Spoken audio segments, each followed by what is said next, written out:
Okay, so hello. Um, Start na tayo.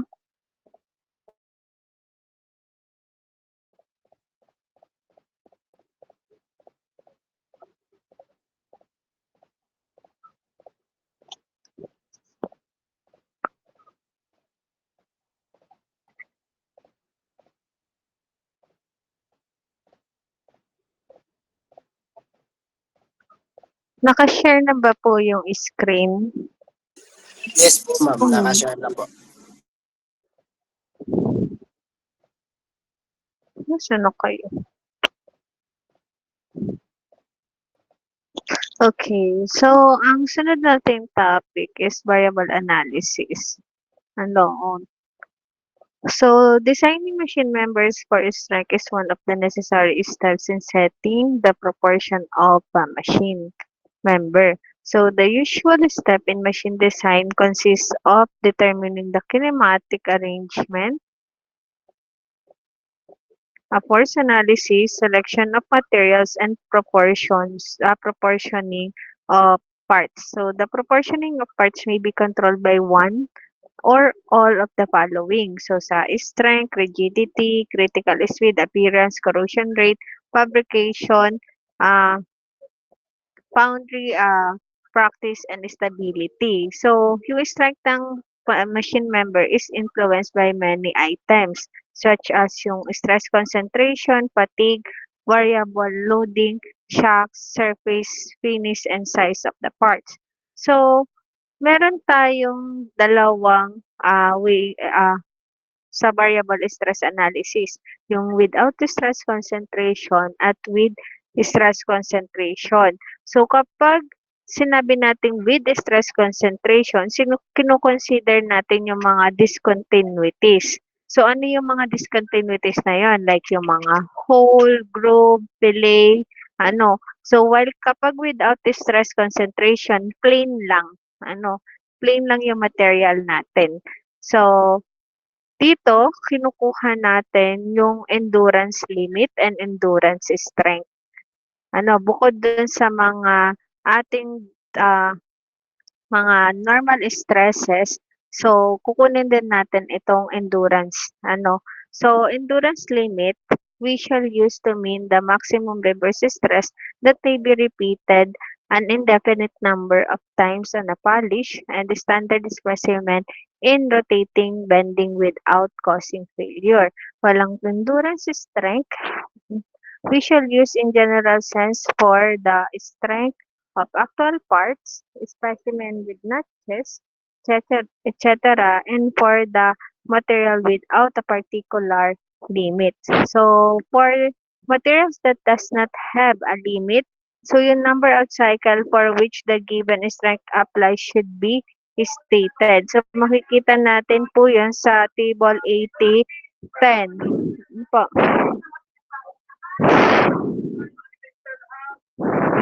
Okay. So, paano natin mababari yung stress? Ano, there will be yung maximum and minimum stress. So, meron din tayong average and mean stress and variable and or alternating stress. So, dito, pwedeng gamitin natin ay either yung normal stress natin, stress max, ito stress mean, or in terms ng shear stress. Ano, max, stress mean. Okay? So, we have then mga types of stresses, the reverse stress and then repeated stress and fluctuating stress. So, sa reverse stress, yung same sila ng value pero magkaiba ng sign. So, kung ito ay positive, then ang atin na stress mean is negative. So, since ang atin na average, so 'di ba 'pag sinabi nating average, so 'pag kukunin natin yung total then divide kung ilan. So, since meron tayo na stress max and stress mean, so plus then divided by 2. And since yung stress max nga ay equal sa negative stress mean, then plus stress mean over 2. Eh, parehas itong stress mean. So, cancel. Kaya, pag reverse stress, ang atin na average or mean stress ay equal to 0. Same with dito sa atin na tau, or yung stress, shear stress. So, equal lang din to sa 0. So, for the alternating, kung sa average plus to, sa alternating naman ay minus. So, kaya ito, stress max minus stress mean. Then, palitan natin yung stress max by negative stress mean. So, negative, then ito yung minus. So, magiging negative 2 stress mean over 2. Cancel ang 2. So, kapag sa reverse stress, ang ating alternating stress is equals to negative stress mean, which is equal lang din sa stress max.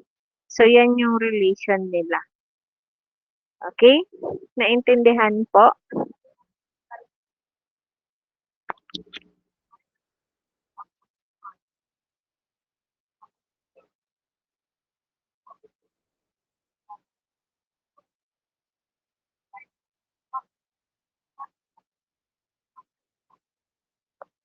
So, next naman, pag repeated stress.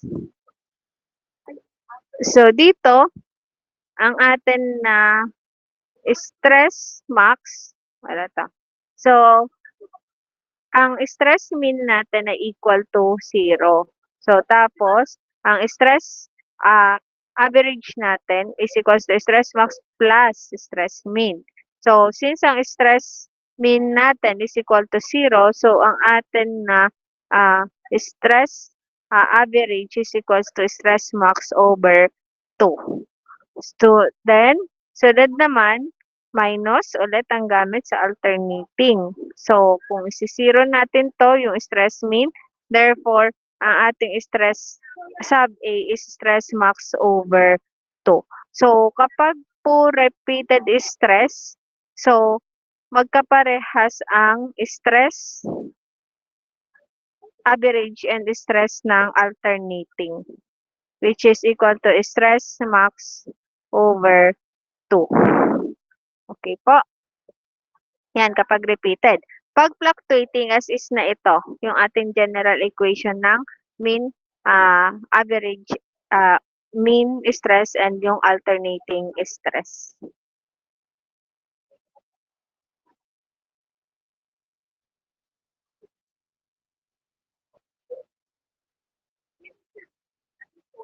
Okay, so yan.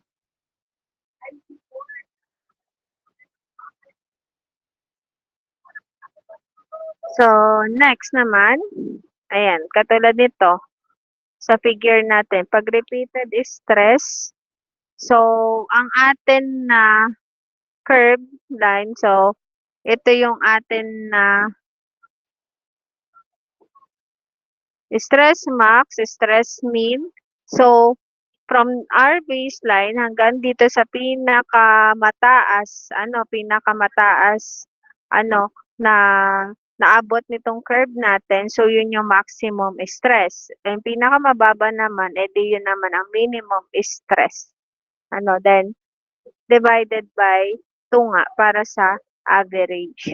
So, pero kapag siya completely reverse stress, so, ito yung baseline mo at yung iyon na stress max and the stress mean nga ay equal. Pero, ang stress mean natin dito ay nasa negative or compression. So, kaya dito, ang stress mean is equals to negative stress max or vice versa. Pwede siyang stress max is equals to negative stress mean. And then, kapag kinuha natin yung average, then equal siya sa 0. Kasi yung average niya nandito sa gitna, sa 0 natin.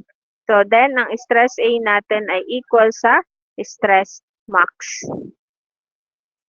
Yan. So, meron tayong dalawa din na equation dito.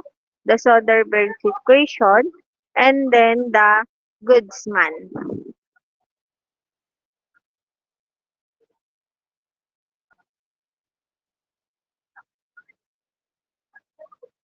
So, sa Soderberg's, ginagamit ito kapag sa ductile material, while naman ng Goodsman is for brittle material. So, dito, ang Soderberg's, ang equation natin ay ito, 1 over Fs equals sa stress M over stress A plus stress A over stress N.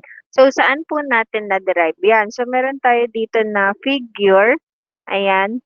So, we shall use a diagram in which the ordinates is the alternating stress and then the abscissa is the mean stress. Ito yung ating alternating stress na linya. Ito naman yung abscissa stress.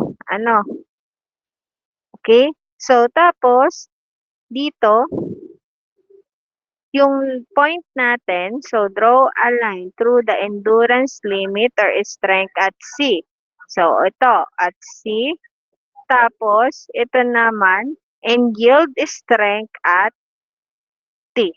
So, from point O to C, yan yung ating endurance strength.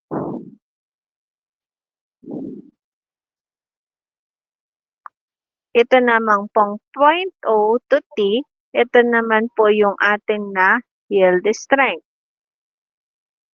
Ayan. So, kapag kinuhitan natin yung point kung saan nag-reach yung ating endurance strength and then yung atin na yield stress, which is yung C to T.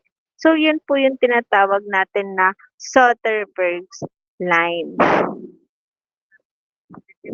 Po. So, next.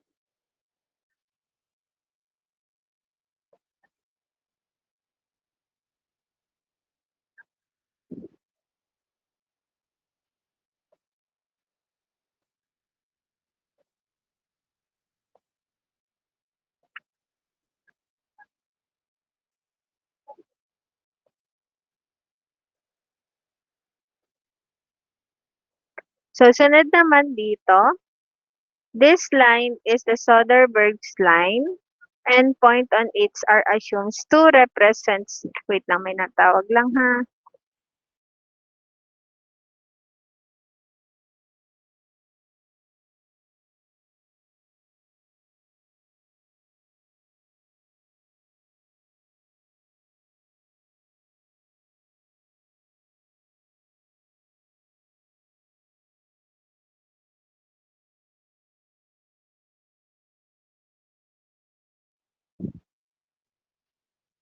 Okay? So, yan. And point on its are assumed to represent a state of stress that puts the part on the point on it are assumed to represent the state of stress, umulit. Point of failing after an indefinite number of alteration of stress A.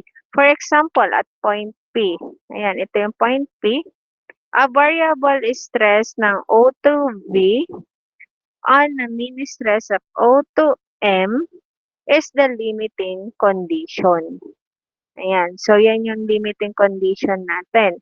So, since most actual points of failure of polished steel specimen fall outside of this line, as suggested by the point shown, the Soderberg's line is a conservative basis of design. However, a factor of safety is necessary. So, kaya from dito sa atin na yield strength, i-divide pa nga natin siya ng factor of safety. Siyempre, bababa na yung iyong mean stress. And then, ganun din, same with endurance strength, i-divide din natin ng factor of safety. So, bababa din yung value niya. Hanggang dito na lang siya sa letter G. So, yung linya ng G to D, yan yung tinatawag natin na line of safety stress. Kasi dito, kinonsider na natin yung factor of safety. So, dyan, safe yung atin na design. So, then, nasaan na? The combination stress M and stress A at B is for a design factor of Fs, which is ang Fs, factor of safety, is equals to OP over OB. So, itong OP over OB. So, yun dito, yung pagitan natin dito, which is stress, ayan, nabura. O P over OB. So, yan yung ating factor of safety. Then the equation for line DG is easily obtained by setting up proportion for similar triangle, COT. So, dyan. So, dito na natin i-deserve yung atin na, i-derive yung ating formula. So, di ba meron tayo dito na malaking triangle, COT. Meron din tayong maliit na BED. So, may similar triangle tayo. So, kung ang gagawin natin, if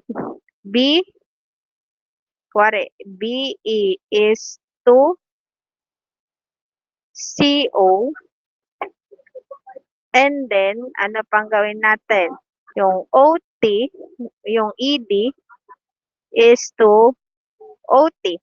So, in terms of stress, so, ang ating BE ay stress A, ito, yung haba ng BE.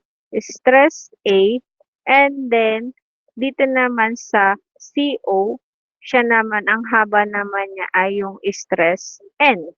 Then, equal ED. So, ang ED natin, gaano siya kahaba? Ano?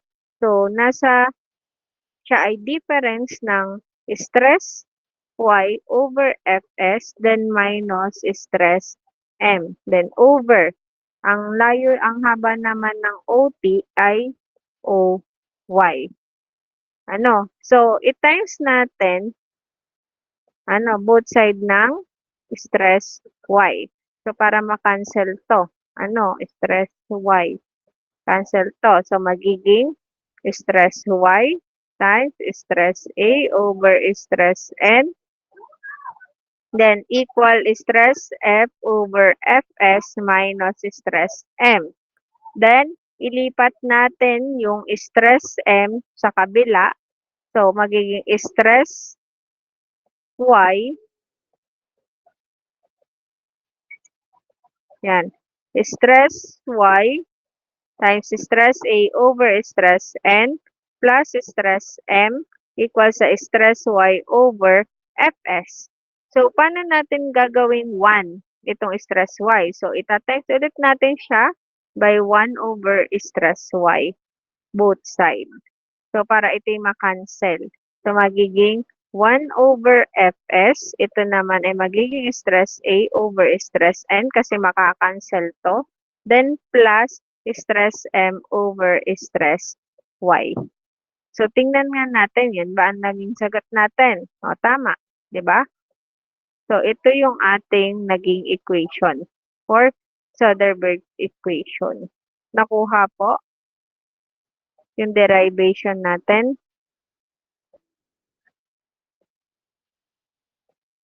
Ayan.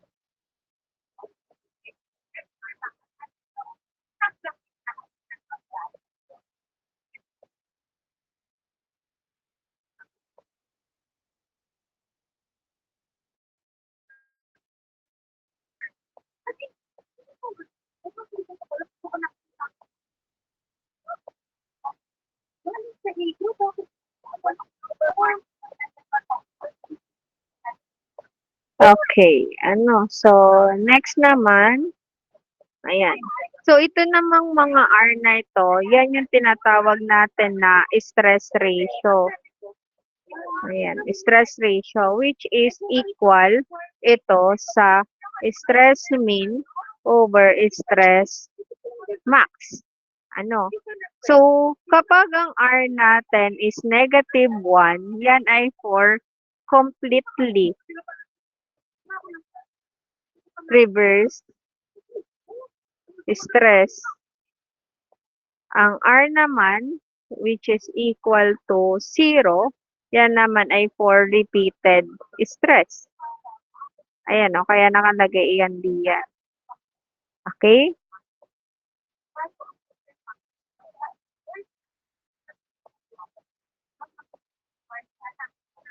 Yan. Okay, so in terms ng shear stress, so papalitan lang natin from dun sa ating sigma, gagawin lang natin na tau. So tapos gagamitin natin ito kapag sa shear and torsion, pero kapag mga normal force like yung tension, compression, and bending, so ito naman ang gagamitin natin. Okay po. So yan. Sa goodsman naman, it is used for brittle materials, preferably with a higher design factor than would be used for ductile material.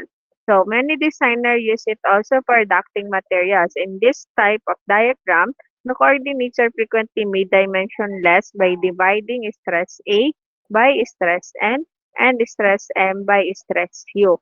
So ang pinagkaiba nga lang niya from dun sa Soderbergh ay ito. So, dun kasi sa Soderbergh, so ang gamit natin dun ay stress Y.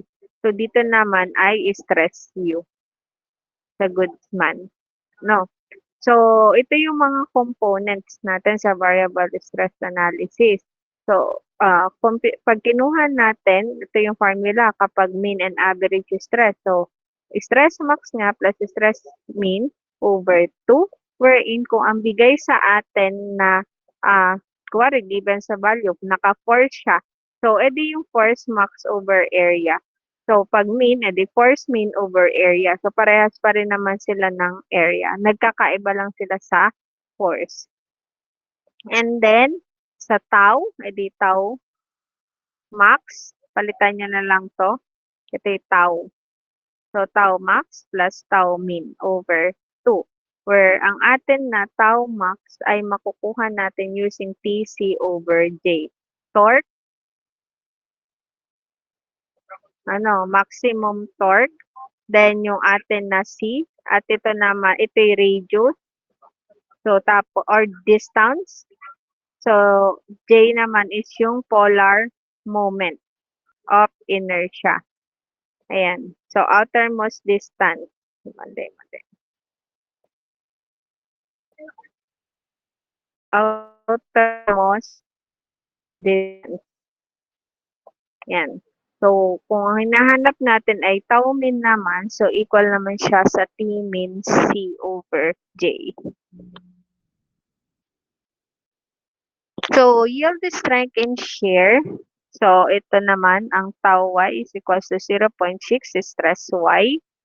Kapag naman naka-ultimate, so 0.75 stress u.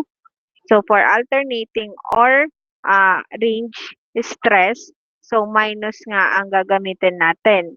And to get since ito ay for bending, pag bending, ito ang gagamitin natin, MC over I. Kapag naman pressure vessel, so ang gamit naman natin, edi PD over 2T.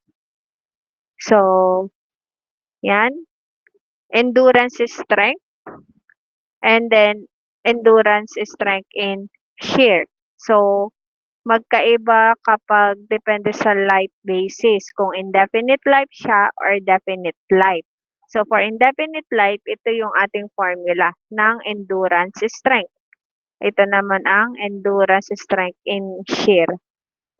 Ano po? So, ito, yan naman yung endurance limit. Yung may prime. So, then, ito naman yung for definite life basis. So, yung endurance limit na yan, ayan, so dito natin kukunin ang formula. Kung for wrought iron, if BHN is less than 400, then ito ang gagamitin nating formula.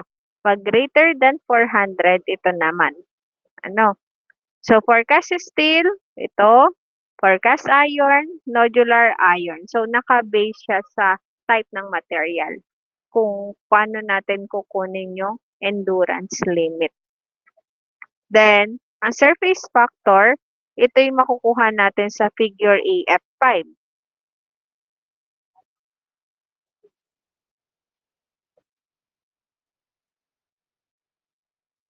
Ito ang figure AF5.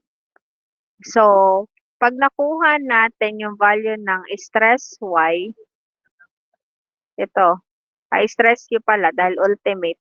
Pag nakuha na natin yung value ng stress U, for example, 140, And then, ang atin ay machine. So, marami kasi yan. Mirror polish, ground, machine, ganyan. So, pag hindi stated, i-assume natin na machine.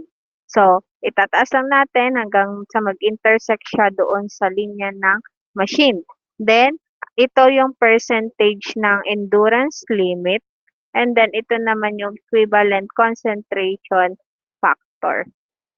Okay? So, itong nasa taas, ito naman yung value niya ng Brinell hardness. Yan.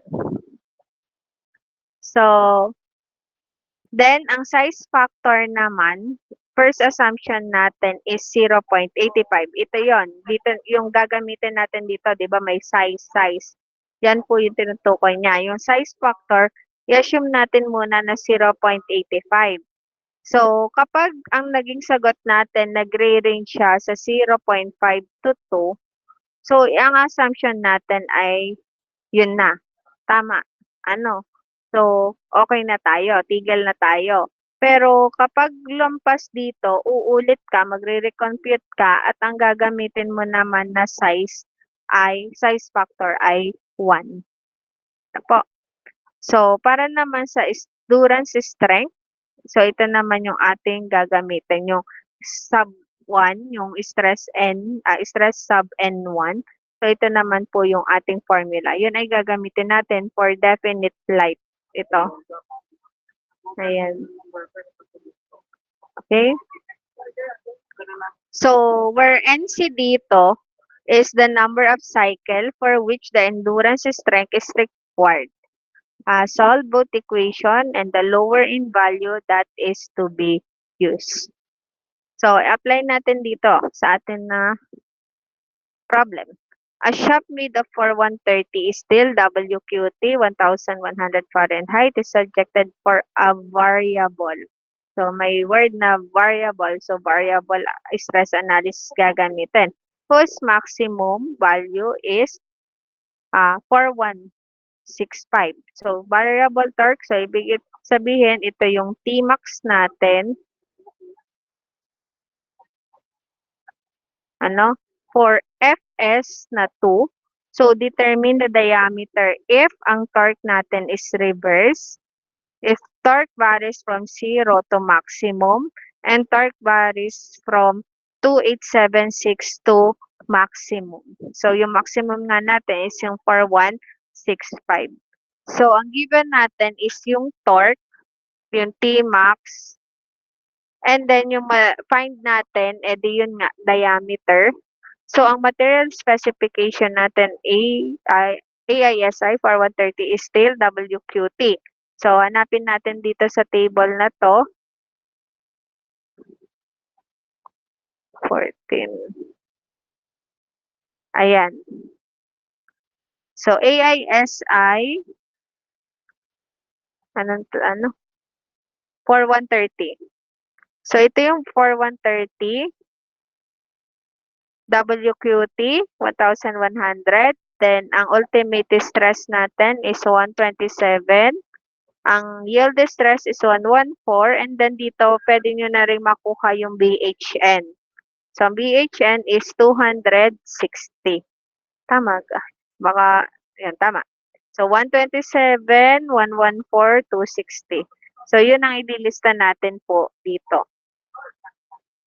Okay? Then, ang factor of safety is given, 2. So, ang design stress natin, sabi doon, variable. So, ductile siya since 30.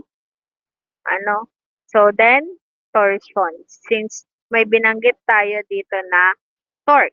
And then, shaft to. So, naikot siya. So, ibig sabihin, torsion. So, kaya, ang gagamitin natin, since ductile, edi Soderberg's equation.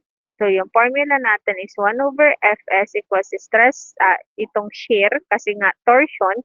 So, shear M over shear Y plus shear A plus shear N. So, ang una ninyo diyang makukuha muna ay ito.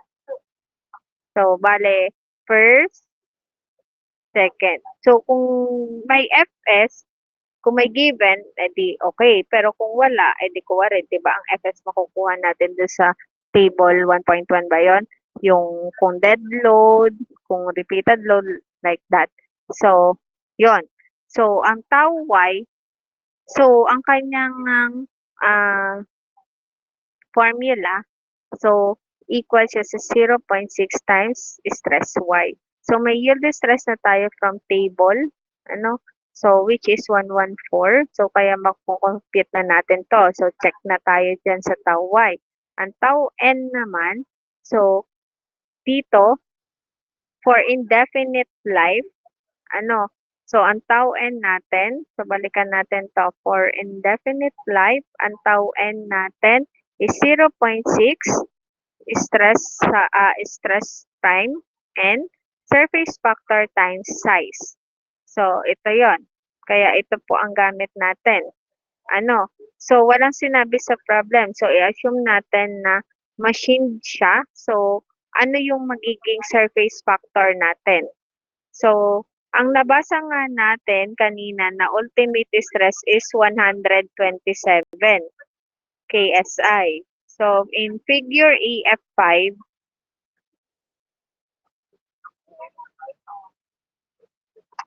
nasan yung 127? So, i-graph natin siya pataas.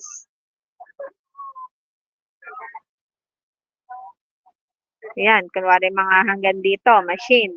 Then, to the left, so nasa 82. So, ang ating nakuha ay 82%. Okay? Para doon sa atin na percentage of endurance limit or yung tinatawag natin na surface factor. So, kaya ito ay 0.82. Tapos, i-assume nga muna, first assumption natin na ang size factor ay equal sa 0.85. Ano po? So, okay na tayo dito. Ang kulang pa natin ay stress prime n. So, ang stress prime n, since ito ay wrought iron, ano, tapos ang value natin nakuha na BHN is 260, which is less than dito sa 400. So, ang atin na stress prime n ay, or endurance limit, ayan, is 0.5 times stress U. So, ang stress U natin is 127. So, we have 63.5. Then, substituting to the endurance strength equation. So, meron tayong 0.6 nga. 63.5, 0.82, and 0.85. We have 26.5557. So, nasolve na natin ngayon yung tau n. Sunod naman, nasolve natin yung tau min or average. Sabi, sa una, yung letter A, torque is reverse. Kapag nga reverse stress, ang atin na tau min ay equal to 0. Ano, yung kanina nating na-discuss. Tapos, ang atin naman na tau A ay equal sa tau max. Wherein ang tau max ay equal sa 16 T max over pi d cube. Ano? So, given na tayo ng T max, which is 4165. Or 4.165 kips inches. So, ngayon, solvein natin yung mga value so in terms of diameter. So naka-in terms pa siya ng diameter. So, ilet muna natin yan na equation. Then, substituting na kasi okay na tayo dito sa tau y, tau n, tau m, tau a na naka-in terms ng d. So, pag sinubstitute na natin yung mga values. So, 1, 2, yan, So, ang unknown na lang ay itong D. So, pag sinolve natin yan, ang lalabas na sagot is 1.1690 something or say it na 1 and 1/4. Kasi papatak siya dun sa 1/8 yung range natin between 7/8 to 3. 'Di ba? So, ang 7/8 is 0.875 ba? Tapos, 8/8 is 1. Tapos, 9/8 is Anong 9/8? 1.125. Then, ang 10/8 is 1.25. Tama ba? Yes po, ma'am. O, yan. Okay. So, nandito siya ngayon sa pagitan ng 1 and 125 and 1 and 25, yung ating 1.16. So, ang i-choose natin, edi itong 1.25, which is 10 over 8 or kaya naman 1 over 2 over 8 or 1 and 1/4. So, kaya naging ganito. So, nasa range siya ng 0.5 inch to 2 inch. Therefore, tama yung ating assumption na ang atin na size factor is 0.85. Pero kung lalampas nga siya dito sa range na ito, so uulitin natin siya. Papalitan natin itong size factor ng 1. Naintindihan po ba? Okay? Ayan. So, sunod naman, torque is repeated. So, i-apply naman natin yung formula dito ng repeated stress. So, doon, nakuha nga natin na kapag repeated, ang tau min ay equal sa tau alternating. Ano? Which is, ang tau min ay equal din sa tau max over 2 kasi nga 0 yung atin na tau min kapag repeated. Ano? So, kaya dito, 2, 1. So, ang tau m natin is 21.211. Gayon din ang tau a. Ano? So, substituting to the Soderberg equation, so itong nasa numerator, ito pa rin naman to, hindi nagbago dun sa ginamit natin kanina sa a. So, dito lang tayo magkakabago kasi iba na yung average at yung alternating. So, in-apply natin siya dito. Ayan. So, ang unknown dito is D. So, mako-compute ulit natin dyan yung value kasi ang unknown variable na lang ay itong D. So, ang sagot natin is 1.035. Ano? So, dito, nasa pagitan siya naman nitong 1 and 1.25. Ano? So, yung 1.025 ba yun? 35. So, ang pipiliin natin ngayon ay itong 9 over 8. 9 over 8 or 1 and 1/8 inch. Okay?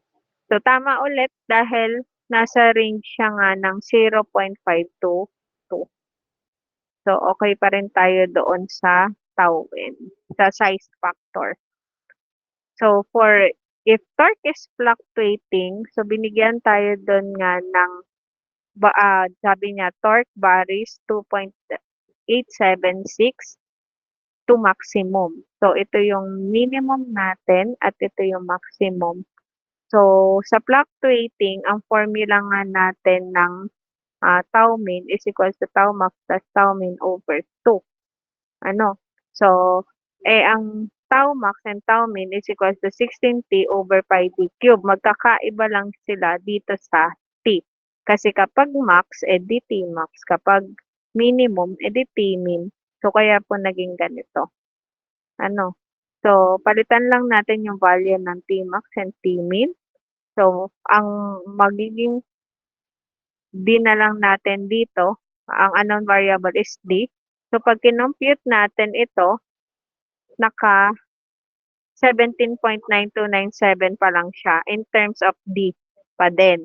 So, ngayon naman, ang tau a, so, ang alternating nga minus naman. Ano? So, pag maminusin naman natin, so, ang atin na tau a is 3.2824 over d cube.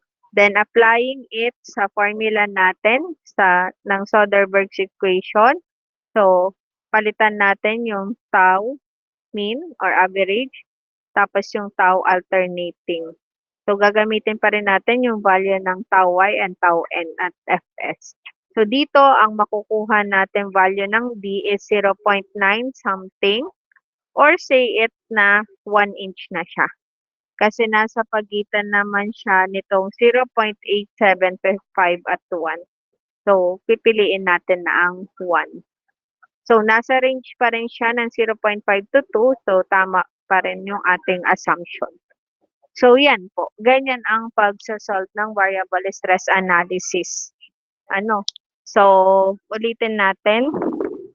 Ang ginawa po natin, yan, nilista natin yung given, find, yung material specification, factor of safety, then yung design stress natin, gagamitin nga muna natin yung alamin muna natin kung variable nga ba siya, kung ductile or brittle, and then kung torsion. Pag torque, torsion yun. Pero di yan pag mga bending, compression, mga ganun ang word. So, yun ay, ang gagamitin na natin ay stress. So, yun nga. So, use Soderberg's equation. Ito ang ating equation. So, una ninyo munang kunin ay itong tau y. Sunod is yung tau n. Sunod yung tau m. And then, saka itong tau a. Okay po? Naintindihan? Medyo marami nga lang na formula at kailangan ninyong masaulo. Naintindihan po?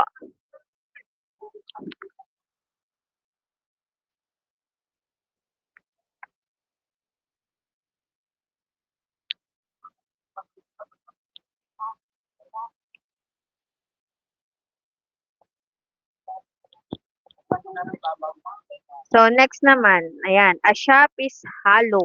Hollow. So, ibig sabihin yan, may inside and outside diameter. So, the outside diameter is twice ng diameter, inner diameter. So, subjected to a maximum reverse torque, na 15,000 inch-pound. So, it is machined from AISI 3140 steel OQT 1000 Fahrenheit.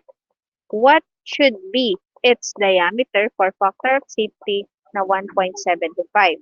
So, given again. So, D equals sa 2D. Then, ang atin na Tmax is equal to 15,000 inch-pound.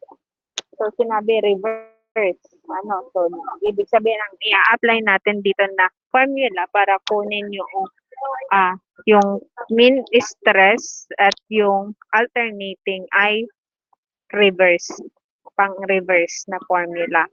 So, then, find the diameter. So, material specification AISI 3140, OQT 1000 Fahrenheit. So, ito, pag 3140 nga, pag 3140, ano nga ang ating gagamitin? Ito, figure AF2.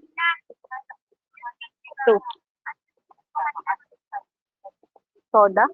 Fruit soda. Fruit soda nga. Green apple with nata. Joba.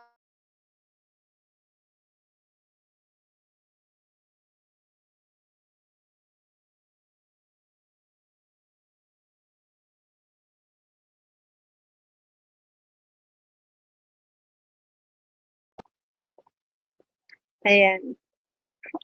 Okay, so ito nga, AISI 3140. Tapos dito, 1000 Fahrenheit. So, using this figure AF2, para makuha natin yung yield stress and ultimate. So, itatas natin. Then, project natin dito. So, nasa around, ang stress Y natin is 134,000. Tapos dito naman, gayan natin. So, gagamit ng straight edge siya. Huwag akong gagayan na freehand. So, ito naman, ang stress UI, 153,000. Tapos, pwede natin siyang idiretso pataas. So, para makuha natin yung BHN niya, which is 311. Nakuha po. So dito, using this figure AF5, makukuha nyo yung stress Y, stress U, and yung BHN. Okay. So, kaya po naging ganito siya. So, in factor of safety is given 1.75.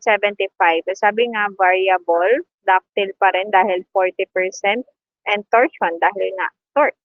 So, kaya, ganun ulit, ang ating gagamitin na formula ay for a Soderberg's equation na tau m over tau y plus tau a over tau n. So, start ulit tayo. Sabi ko, unahin natin itong tau y. So, ang tau y nga, so since nakuha na natin yung sigma y or yield stress, so i-times lang natin ng 0.6, edi 80.4. Sunod naman natin, yung atin na shear stress N, endurance. So, for indefinite life, ito ang formula natin. Again, ang gagamitin natin size factor is 0.85. Tapos, sa surface factor, i-assume natin ulit na machine. So, punta ulit tayo ng figure AF5.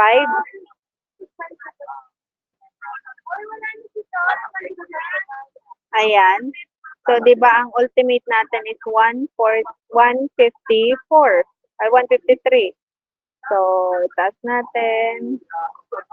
Ayan. So, ang ating nakuha ay nasa 78. So 78%. Okay? So, tapos, ang atin ngayon, makukompute na natin tong hindi pa pala, kulang pa tayo ng endurance limit. Ang endurance limit, kung ang BHN nga is less than 400, so ito ang gagamitin natin. Ang BHN natin 311 lang. So, ito ang gagamitin natin formula. So, 0.5 times 153, 76.5.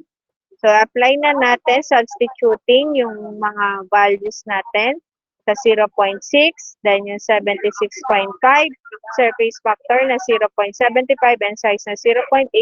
So, may value na tayo ngayon ng stress N. Okay?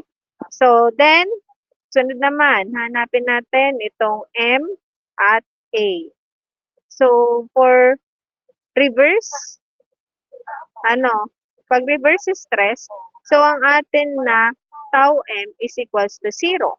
Kapag naman ang tau A, equal naman siya sa tau max, which is tau max nga is 16, since ito ay hollow. So, kaya ang ating formula ay ito. Hollow So, 16 times 15 times yung kapalit ng D, kasi sabi D, since D equals sa 2D. Ayan. So, meron kang 2D. Tapos, pi, ito naman ay pinalitan ulit natin yung capital D ng 2D. Ayan. So, sisimplify natin yan, magiging 32 over pi D cube. Kasi ito ay magiging 16 times 15 over times 2. Times nyo nga to, 16 times 15 times 2. 480. 480 ba? Yes, ma'am. 480. D. Then ito yung pi. Ito naman magiging 2 times 2 times 2. So, 16 d to the 4th minus d to the 4th. So, ito yung magiging 15 pi d to the 4th over 480 d. So, pag sinimplify natin itong 480 over 15, so, 32. Tapos, itong d cancel. So, maging pi d to the cube. Yan.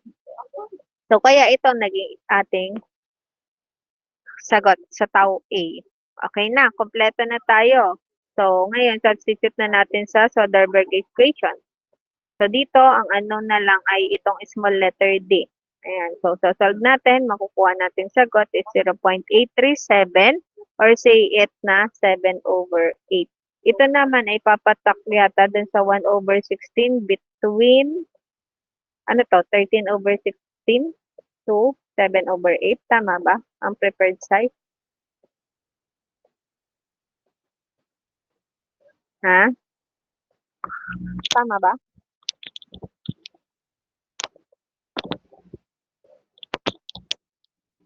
Okay. Ang 7 over 8 natin is 0.875 na nga. Ang gawin natin, paurong na lang. So, 7 over 8 minus 1 over 16. Anong sagot dito?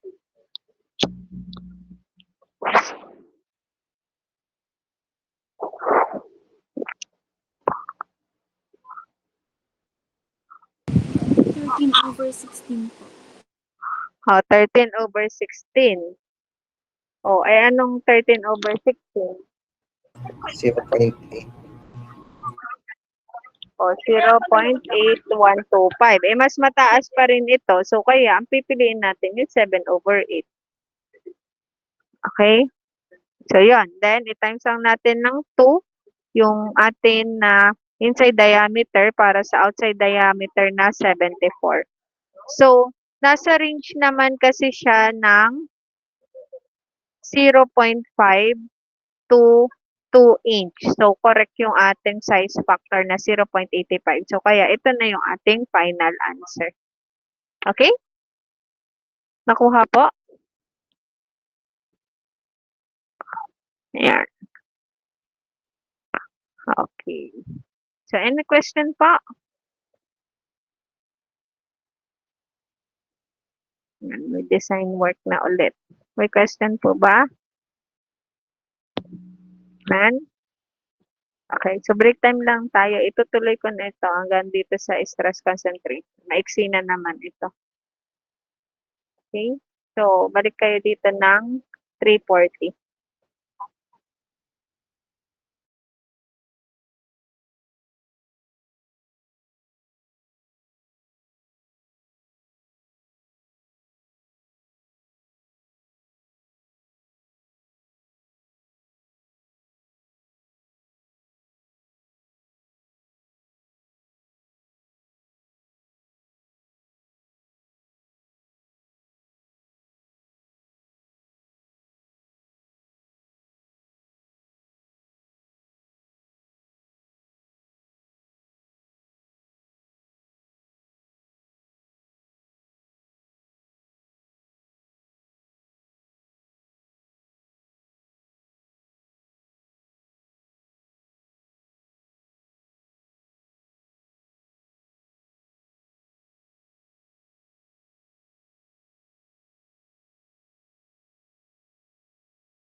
Okay, so balik na tayo.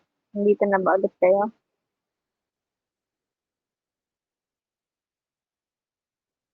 Ayan, okay.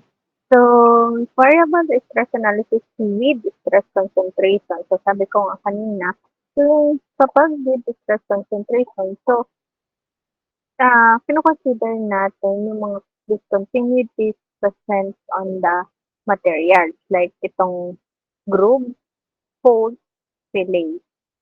Ano, kasi kapag stress, without stress concentration, plain lang na yung ating kuwari yung mga bar, yung mga shop, like that.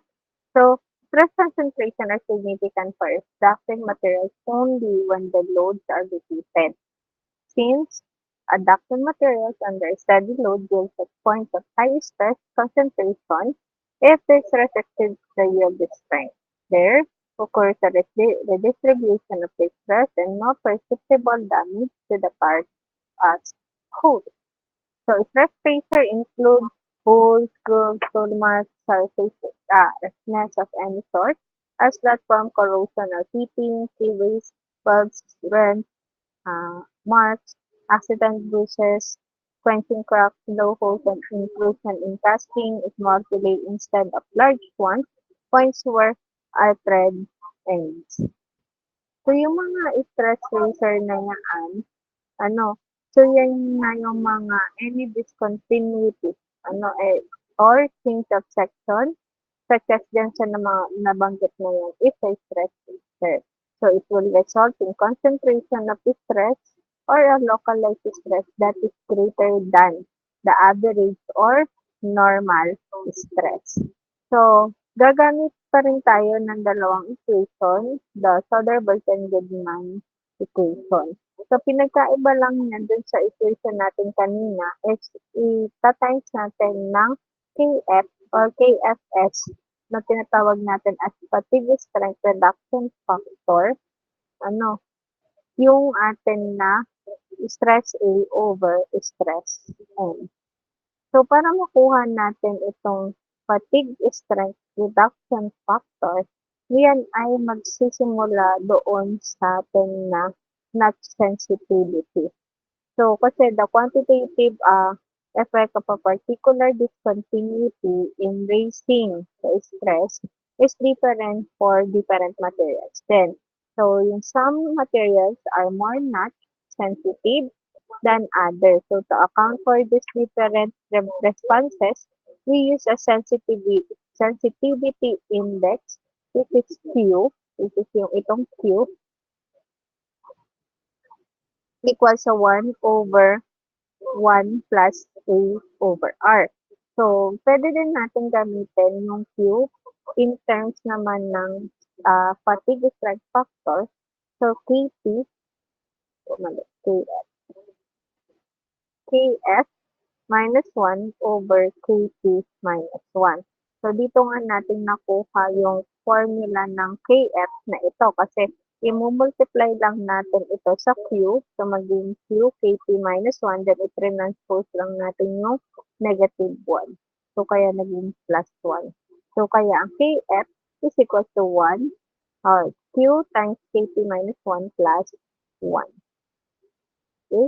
So, itong ating subscript na F, yan nga ay yung fatigue, mean fatigue. Okay? So, yan. Nabanggit nga kanina yung notch sensitivity factor na 1 over 1 plus A over R where A is the constant siya for type of materials given and R yung notch radius.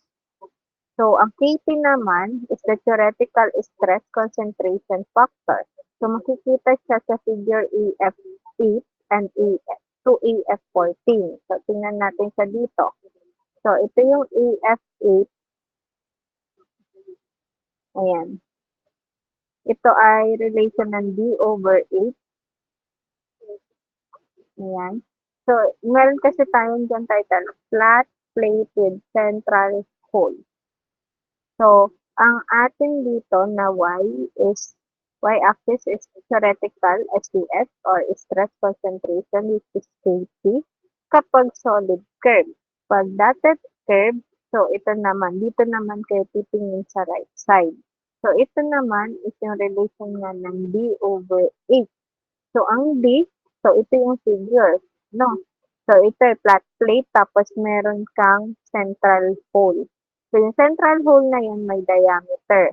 Tapos, yung flat plate mo naman is may 8, yung height. So, pag kinuha natin yung D over 8, saan siya papatak? Sa 0.1, 0.3, up to 0.5.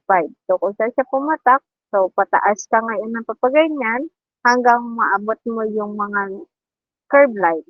Kung ikaw ba ay solid curve, ayan. So, dito, pag solid curve, ito lang linyang ito. Pero kapag mga dotted curve, kita nyo naman yan, yung may broken yung pagka-curve niya. So, titingnan ninyo kung ano naman yung relation ng B over 8. So, yung B over 8, kuwari, kung 0.5, so, tapos linya ka dyan, so, hanggang ma-reach mo yung B over 8 na 0.5, then, dotted ka, dito ka dapat pa-right. So, ito yung magiging reading ninyo. Yung, kuwari, 5.7, ang iyong theoretical na SPF. Ganyan po gagamitin yan. Marami pa yan. Meron ka pa na figure 9. Ito naman is flat plate with fillet. May mga title naman yan. Yan. Flat plate with grooves. Flat plate with eccentric hole. Chop with fillet. Yan. Hanggang dito sa 14. Makukuha ninyo yung theoretical SPF. Depende nga doon sa ating na machine member. Okay? So, dito din, makikita ninyo yung mga formula. Katulad nito, ang formula ng stress ay equal sa F over H minus D times C. So, dito, ang force ninyo iisa. F1 equals sa F2. So, ito naman sa figure AF7, makikita niyo naman yung notch sensitivity. Yung factor, which is yung Q. So, ito, ano ba yung notch radius? 0, 1 over 32, hanggang 3 over 16. Tapos, meron tayo dito na mga line, so, curve line, yung una, ito, ang curve line na ito is for QMT steel. Meron tayong annealed and normalized steel, and meron din tayong aluminum. So, diyan, meron corresponding na value ng A. So, kasi nga, di ba, ang atin na Q ay equal sa, ayan, kahit hindi nyo na pala sa ulit, nakalagay na dyan. 1 over 1 plus A over R. So, yung A na yon, ito yon. Kung QMT is still ba siya, annealed or aluminum. So, yung R, ito yung tinuturo. Ano ba yung R? Kapag ganito na fillet, ito kapag groove, kapag naman ito ay center hole. Yan ang R nila. Ano po? Naintindihan?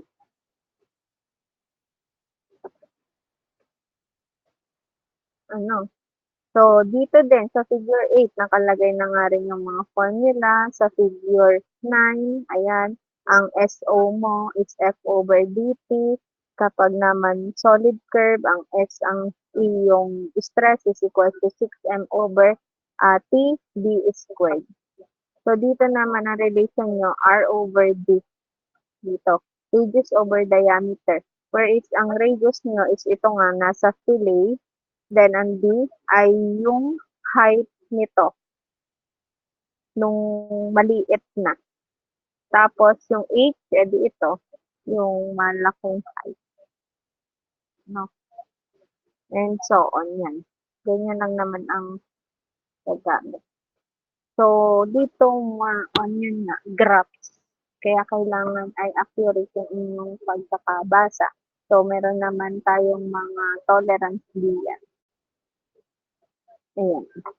So, yun lang din yung nakasulat po dito. Yan yung mga formula na pinakita ko na nasa na rin naman. nasa table din. Okay? So, important notes. So, assume natin muna yung dimension for figure AF8 to AF14. Kasi di ba ang kailangan natin doon yung mga R, H, D, like that. So, assume natin. So, check final answer. It's same with assumption. Kapag ang nakuha natin final answer is hindi, magre-recompute tayo. Kailangan kasi same na same siya. Kung ano man ay konti lang yung discrepancy niya. For example, ito nag-assume tayo na ang diameter is 1.25. So, ang final answer natin na nakuha ng diameter is 1.26. So, magkaiba. Ano? So, ngayon, uulitin natin siya. Gagamitin natin ngayon, mag-a-assume ulit tayo ng panibago na D hanggang sa ang ating maging computed na value ay parehas na parehas sa inassume ninyo. Ano? Then, refer to figure AF8, AF7 para sa stress max and stress mean. So, then, sa central hole formula, ito ang gagamitin. Okay? So, kasi ito ay yung area, F over area lang. Pero, ito ay area noong central hole, then ito naman yung area ng flat plate. Okay? So, if it has several stress tracers, so choose natin yung largest dimension. Kasi ano ibig sabihin ng stress tracer? Kuwari, multiple, may central hole ka na, meron ka pa na fillet, tapos meron ka meron ka pang groove. So, i-apply mo lahat yun, kukomputin mo lahat. Ano? So, kung sino may pinakamalaking pinakamalaking dimension, then yun ang gagamitin. Okay po? So, itong problem, siguro bukas na lang. Kasi baka kapusin tayo ng oras. Medyo mahaba eh. So, yung number 2, kulang ito ng figure. Isa-send ko sa inyo yung figure nito sa Google Space. Okay po? Na intindihan po. May question po ba tayo?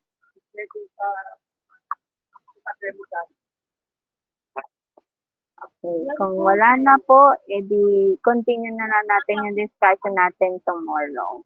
Okay. So, magsagot na po kayo ng mga design work ha. Kasi week 6, ano na tayo? Week 6 na na. Yes, sabiwa. Excuse me po, ma'am. Good afternoon po. Yes. Sorry to interrupt po, ma'am. About po pala dun sa design works po, ma'am. Yung ipapasa pong design works po namin ay based po sa kung ano pong matatapos po nating lesson po, no, ma'am? Kaya nga simulan yun na. Kasi tuloy-tuloy naman ang discussion natin. Baka matambakan kayo. Ay, kung Thank you po. nagsagot kayo yan, hindi may naisagot sana kayo sa prelims. Diba? Kasi yung sagutan ninyo. Okay? Any question pa po?